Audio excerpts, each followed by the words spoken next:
ఆశ్రయపురముకు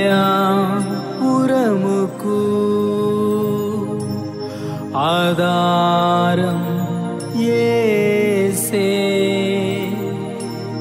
ఈ సేవకు బలము సత్యవాక్కు.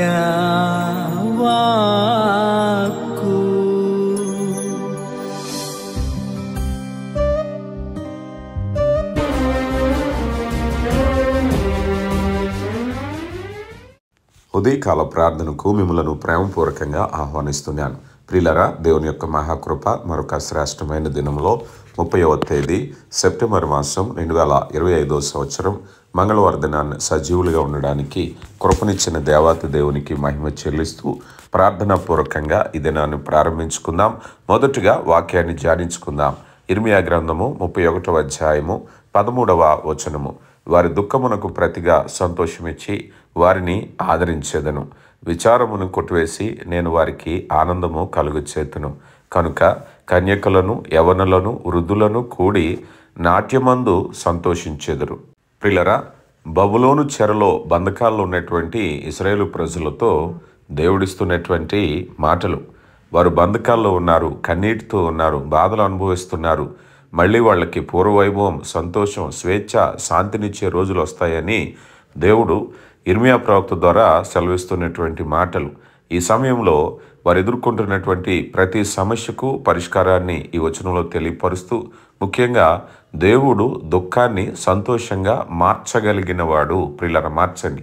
స్థితిగతులను మార్చగలిగిన దేవుడు. నీ జీవితంలో ఏ దుఃఖం ఉందో, ఏ విచారం ఉందో, ఏ కన్నీరు ఉందో, నీ కుటుంబమే కావచ్చు, వ్యక్తిగత జీవితమే కావచ్చు, ఏదైతే బాధభరితంగా ఉందో ఆ పరిస్థితులు మార్చలేనివి అని అనుకున్నట్లయితే సార్వభౌముడైనటువంటి దేవుడు, కాలాలను మార్చగలిగిన వాడు, పరిస్థితులను మార్చగలిగిన వాడు, సృష్టిని మార్చగలిగిన వాడు, మన జీవిత పరిస్థితులను కూడా మార్చగలిగిన వాడు.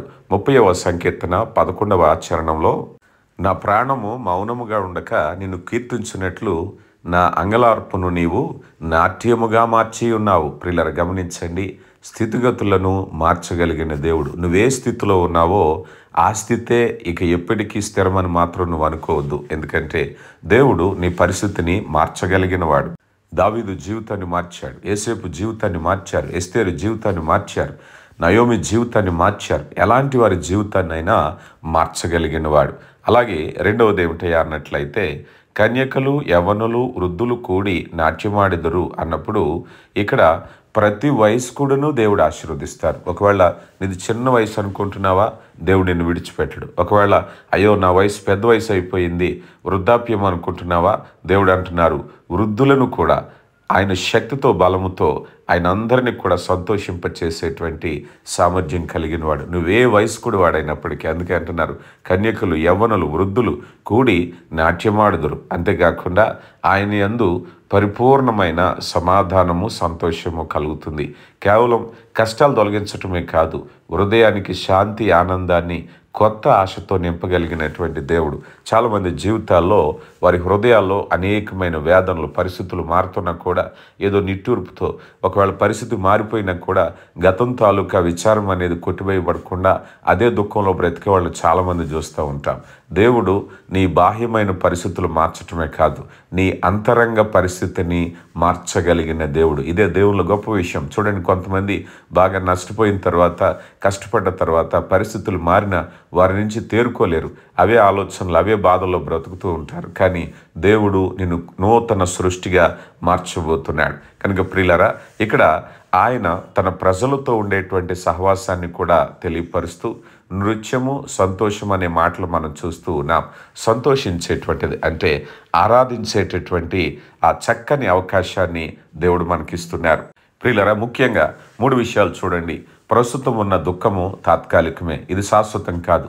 నువ్వు ఏ బాధ అనుభవించు, అది ఎంత పెద్ద బాధ, ఎంత సమస్య అయినా కూడా దేవునితో చెప్తున్న మాట ఈ ఉదయకాల సమయంలో, అది తాత్కాలికమే, అది తొలగిపోయే దుఃఖమే కానీ నీ జీవితంలో ఎప్పుడూ ఉండేది కాదు. అందుకని దేవుడు సంతోషాన్ని మాత్రం శాశ్వతంగా ఇస్తారు. ప్రియులరా, గమనించండి, దుఃఖము తాత్కాలికము, సంతోషము శాశ్వతం.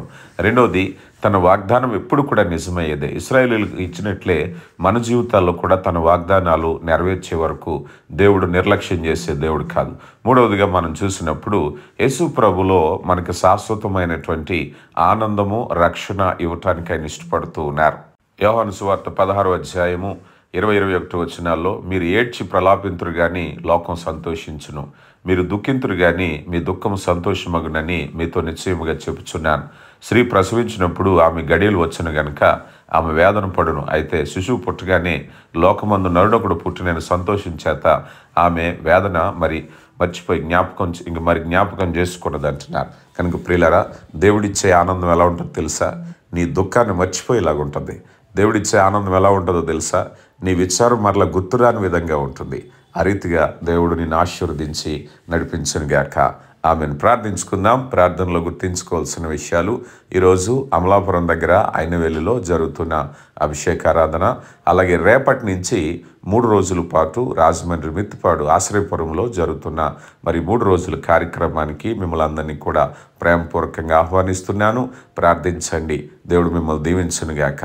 ప్రార్థన. శక్తివంతుడా, ప్రేమ కలిగిన దేవా, మహోన్నతుడా, మహాగణుడా, మీ ప్రేమను బట్టి మమ్మల్ని నడిపిస్తున్నారు. అయా, ఈ 30వ తేదీ సెప్టెంబర్ మాసం 2025వ సంవత్సరం మంగళవారం దినాన్ని బట్టి మహిమ చెల్లిస్తున్నాం.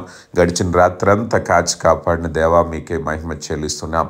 నాయన, కాలాలు, సమయాలు కేవలం మీ కృపను బట్టి మాకు అనుగ్రహిస్తున్నారు. అయా, మేము ఏమైతే ఉన్నామో అది కేవలం మీ కృప మాత్రమే. అయా, సమయాన్ని సద్వినియోగపరుచుకునే జ్ఞానాన్ని దయచేయండి. దినాన్ని ఉపక్రమిస్తుంటుండగా మా పనిలో మీ సహాయం, మా మాటలో మీ సహాయం, మా నడిపింపులో మీ సహాయం దయచేయండి. అయా, లోకాశల వెంబడి తొట్టిలక అయా, ఇదిగో నాయన కృప కలిగిన దేవ ఆదరించండి.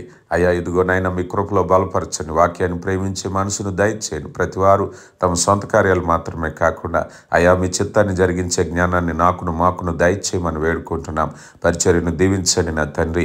అయ్యా, ముఖ్యంగా మీరు ఇస్తున్నటువంటి నాయన సమయాన్ని సద్వినియోగపరచుకుని మారు మనసు రక్షణ లేని హృదయాలు కదిలింపబడటానికి కృప దయచేయండి. అయ్యా, మేమును నాయన దినదినము నాయన ఆత్మీయంగా బలపడాలి, వర్ధిల్లాలి. నాయన మీ కృపను బట్టి నాయన బలమైన పునాది మీద కట్టబడాలి నా తండ్రి. సమయాన్ని సద్వినియోగపరచుకునే జ్ఞానవంతులుగా ఉండడానికి కృప దయచేయండి. అయ్యా, ఇదిగో నాయన ఈరోజు ఐనవేలిలో జరుగుతున్న అభిషేకారాధన దీవించండి. రేపటి దినాన నాయన మిత్తిపాడులో జరగబోతున్న 3 దినాల కార్యక్రమాన్ని దీవించండి. అయ్యా, మరి బిడ్డలు జీవనోపాధిలో భాగంగా స్వదేశాల్లో విదేశాల్లో ప్రయాసపడుతుంటుండగా వారి ప్రయాసను ఫలింపచేయండి. వారి రెక్కల కష్టాన్ని దీవించండి. యజమానుల మనసులో దయ కలిగించండి. నాయన, బిడ్డల పనిపాట్లు దీవించండి. వారి వ్యవసాయాలు, వ్యాపారము, ఉద్యోగము, చేతి పని, వారి ప్రయాణాలను దీవించండి. మా బిడ్డలు నాయన, చిన్న బిడ్డలు, యవన బిడ్డలు స్కూళ్లకు, కాలేజీలకు వెళ్ళొస్తుంటుండగా మీ కాపుదలు అనుగ్రహించండి నా తండ్రి. అయా, ఏ బిడ్డ విచారంతో, దుఃఖంతో ఉన్నారో తొలగించండి. వారి కన్నీటిని తొలగించండి. అయా, వ్యాధి బాధల నుంచి విడుదల కలగచేయండి. ఆసుపత్రిలో ఉన్న వారికి విడుదల దయచేయండి. అయా, మనశ్శాంతి లేని వారికి మనశ్శాంతిని దయచేయండి. అలాగే కుటుంబాలను దీవించండి. కుటుంబాలు నాయన రక్షణలో నడిపింపబడాలి. వాక్యం అనే పునాది మీద కట్టబడాలి. మా బిడ్డలు నాయన మంచి భవిష్యత్తు కొరకు ప్రార్థిస్తున్నాం. కుటుంబంలో సఖ్యత, ఐక్యత దయచేయండి. కలహాలు తొలగించండి. కుటుంబాలు నాయన ఆర్థిక రుణభారం, అప్పుల భారం నుంచి విడుదల కలగచేయండి. కుటుంబంలో నెమ్మదిని దయచేయండి. అయా, మీ కృప వెంబడి కృపను దయచేయమని వేడుకుంటున్నాం. అయ్యా, ఈ దినం ఎవరైతే పుట్టినరోజు, వార్షికోత్సవాలు జరుపుకుంటున్నారో దీవించండి. ఈరోజు ఎవరైతే నూతనంగా పనిపాట్లు ప్రారంభిస్తున్నారో దర్శించండి. అయా, దూర దేశాలు, దూర ప్రాంతాల్లో పనిచేస్తున్న బిడ్డల కొరకు ప్రార్థిస్తున్నాం. అయా, మరి దినము నాయన మరి ఎవరైతే ప్రయాణాల్లో ఉన్నారో క్షేమకరమైన ప్రయాణాన్ని దయచేయండి. పని లేని వారి విషయంలో కృప దయచేయండి. నాయన, శరీరం సహకరించకపోయినా బాధను దిగమింకుని పనిచేస్తున్న బిడ్డలు ఎంతో ఉన్నారు. సత్తువును, ఓపికను, బలాన్ని దయచేయండి. వారి యజమానుల మనసులో దయ కలిగించండి నా తండ్రి. ప్రేమ కలిగిన దేవ, ఈ దినం ఎవరైతే డ్రైవింగ్ టెస్ట్కి వెళ్తున్నారో, మెడికల్కి వెళుతున్నారో, ఈరోజు ఎవరైతే ఇంటర్వ్యూస్కి వెళుతున్నారో అయా, మీ కృపచేత నింపండి. వివాహ పనులు, గృహ నిర్మాణ పనులు, ప్రయాణాలు ప్రారంభిస్తున్న బిడ్డలతో మీరు ఉండండి నా తండ్రి. అయా, ముఖ్యంగా దేశ నాయకులు, రాష్ట్ర నాయకులు, పాలకులు, అధికారులను దీవించి అయా, వారి మీ చిత్త ప్రకారం పరిపాలించడానికి కృప దయచేయండి. అలాగే నా తండ్రి అయా, మరి ముఖ్యంగా సహకారుల కొరకు ప్రార్థిస్తున్నాం. అయా, దైవజనుల కొరకు ప్రార్థిస్తున్నాం. సువార్త అందని ప్రాంతాలకు సత్య సువార్తను తీసుకువెళుతున్న దైవజనుల ప్రయాణాల్లో మీరుండి అయా ఫలభరితం చేయండి. మా దేశాన్ని, మా రాష్ట్రాన్ని మీ కాపుదల్లో, రక్షణలోనికి నడిపించి మీరే మహిమ ఘనత పొందమని క్రీస్తు నామములో అడిగి వేడుకొంచున్నాం తండ్రి. ఆమెన్.